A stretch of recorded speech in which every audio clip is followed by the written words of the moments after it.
Elivaldo Barbosa, a corrida presidencial nos tem feito refletir sobre possíveis nomes para escolher como presidente do Brasil. E aí muitos vão se apresentando nesse cenário.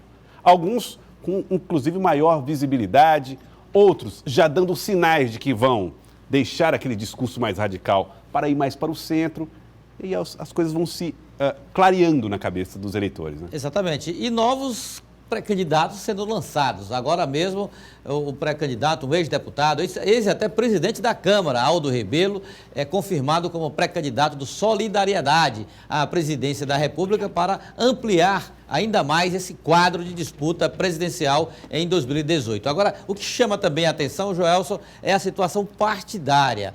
O que a gente percebe é que as grandes siglas, as siglas tradicionais, estão em baixa, com dificuldades de toda a ordem, e as siglas assim, médias e até as pequenas, inexpressivas até teoricamente, estão ganhando espaço com projetos de candidatura. Tá, você está falando de MDB, por exemplo, PSDB, por exemplo, Partido dos Trabalhadores, por exemplo. Os Exatamente. três estão com dificuldade de, nesse momento, colocar o nome na disputa. Correto. Olha, veja só, o MDB que está no poder, presidente da República, filiado ao MDB, Michel Temer, ainda tem um ministro da Fazenda, ex-ministro da Fazenda, Henrique Meirelles, mas eles aparecem com traço em toda e qualquer pesquisa, com dificuldade muito grande, além da rejeição elevadíssima. E agora, para completar, o PSDB teve esse dissabor de agora ter uma das suas principais lideranças, que foi já presidenciável em 2014, senador Aécio Neves, numa condição de réu, numa ação que já tramita lá no Supremo Tribunal Federal. E o PT, então, nesse fala, a principal estrela do partido, o ex-presidente Lula, preso, condenado na Lava Jato, problemas jurídicos, embora tenha ainda uma forte presença em movimentos sociais, mas encontra aí muitas dificuldades para viabilizar um projeto sólido, sustentável, para se apresentar com candidatura competitiva à presidência da República. Vou falar com o Délio Rocha, porque o Délio ouviu um desses presidenciáveis hoje pela manhã, direto de Brasília, e traz mais informações para nós. Délio.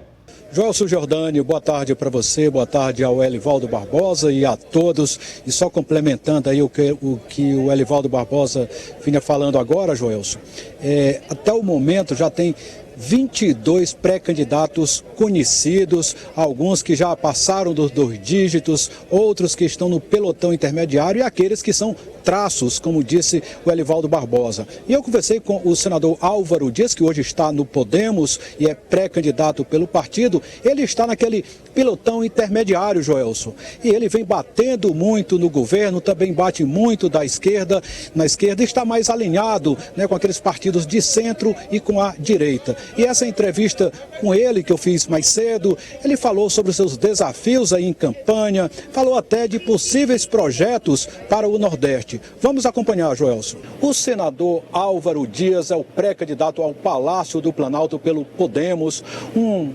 político com larga experiência, são mais de 40 anos de estrada. Ele foi vereador, deputado estadual, deputado federal, foi governador do estado do Paraná e está em seu 3º mandato de senador da República. E agora ele se prepara para enfrentar o maior desafio de sua carreira, concorrer ao Palácio do Planalto, ser presidente do país. Senador Álvaro Dias, o senhor tem viajado muito pelo país, tem discutido um projeto para o Brasil, mas o senhor também tem falado muito na refundação da República. O que exatamente o senhor quer dizer com isso? Boa tarde.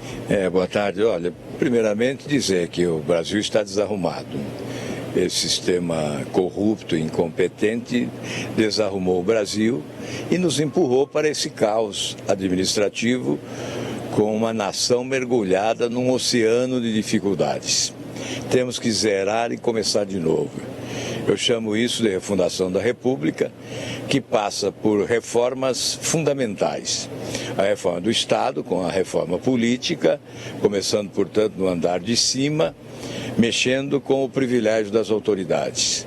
E depois, a reforma do sistema federativo, reforma tributária, reforma da Previdência, reformas essenciais para que o país volte a crescer no ritmo que deve crescer, porque possui potencialidades econômicas extraordinárias e está patinando em razão dessa desarrumação na administração pública federal.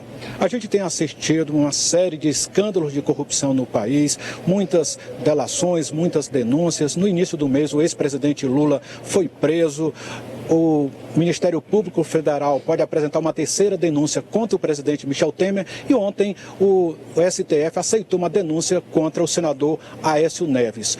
Como o senhor assiste a tudo isso e qual o peso que o senhor acha que a Lava Jato vai ter nas eleições deste ano? Bom, tudo isso é consequência exatamente desse sistema de governança corrupto que nós combatemos e queremos substituí-lo, denominando isso de refundação da República. Esse sistema é a fábrica desses escândalos. Certamente é necessário prender os corruptos, os barões da corrupção. Muitos já foram presos, outros certamente serão, mas é fundamental, além disso, substituir esse sistema, caso contrário, ele continuará gerando novos barões da corrupção. E é essencial para o futuro do país, portanto, a mudança desse sistema. A Operação Lava Jato faz um estrago na vida dos desonestos e altera, sim, o processo eleitoral. Não será como antes. A população vai priorizar o político honesto, o passado limpo, o ficha limpa. Sabe que hoje tem exata noção do que representa a corrupção na sua vida. A corrupção é sim causa de afugentarmos investimentos que poderiam gerar emprego, renda, receita pública. A corrupção é causa sim da violência desbragada que assola o país, porque não há recursos para uma boa política de segurança pública. A corrupção é causa sim das mortes que ocorrem em corredores de hospitais, doentes abandonados sem assistência porque não há recursos no caixa do governo. Esses recursos foram raspados pela corrupção nessa pilhagem ao patrimônio público brasileiro. Portanto, é preciso sim olhar adiante e sentir a responsabilidade no ato de votar. Votar com consciência, com lucidez, escolher quem tem experiência administrativa e passado limpo para retirar o país desse buraco em que se encontra. Na última pesquisa do Instituto Datafolha, divulgada nesse domingo, o senhor ali aparece num grupo intermediário, oscilando entre 4% e 5%. O senhor faz parte de um partido pequeno, tem um índice de rejeição muito pequeno, isso é o que aponta as pesquisas, mas a gente percebe que o país está muito dividido. Como o senhor, num partido pequeno como Podemos, que embora tenha ganho musculatura na última janela partidária, e quer dizer que precisa ainda de um suporte maior para dar assim uma viabilidade para a sua candidatura, como o senhor pretende então enfrentar essa campanha eleitoral num partido pequeno? E eu queria saber se o senhor também se vê como um candidato que pode unificar o país. Olha, primeiro, o pequeno às vezes se torna grande, porque é preferível ser pequeno e limpo do que grande e sujo. É preferível ser pequeno e sem lixo do que grande e contaminado pelo lixo da corrupção. A Operação Lava Jato denomina alguns partidos de organizações criminosas. A nossa opção é pela transparência, pela limpidez das ações na atividade pública e por isso estamos nesse movimento. Realmente não é um partido grande, mas não é tão pequeno assim, porque certamente vai conquistar a simpatia popular para uma causa fundamental, que é substituir esse sistema corrupto. Eu tenho a impressão que até a eleição o povo brasileiro vai entender que esta é uma eleição suprapartidária. Não é o partido que vale nesse momento, não é a sigla que vale. A única sigla que vale é BR, Brasil. Esta é a sigla que vale. Essas siglas partidárias, elas não têm nenhum valor hoje diante do drama que vive o povo brasileiro. Então, o nosso apelo é para uma eleição suprapartidária.